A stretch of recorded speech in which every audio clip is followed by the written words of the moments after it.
What's more deadly, impaired driving or distracted driving? The answer might surprise you. Inattentive driving is almost twice as deadly.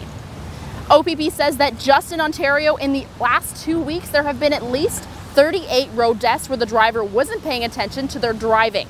Only 18 deaths were from being impaired. And since 2009, when the laws were changed, making it illegal to touch your phone while driving, there have been more than 600 related deaths. And Kingston?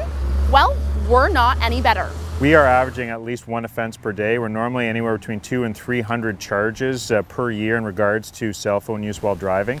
We could obviously do a lot more than that, but it's obviously just the amount of officers that we are getting to watch for these. So why is it that people keep breaking the law and looking at their phones while driving? I think what we're looking at is it's still that social norm that hasn't become as bad as impaired driving. We really need to hit home that it is no longer socially acceptable to be doing so. A lot of times people, when they got behind the wheel while driving, they thought they could handle it, and they now know that really it's not acceptable and that you are still impaired even if you feel you're okay to drive. We need to get that same message across in regards to using the cell phone. The Government of Ontario has posted several PSAs about texting and driving lately with the hashtag put down the phone.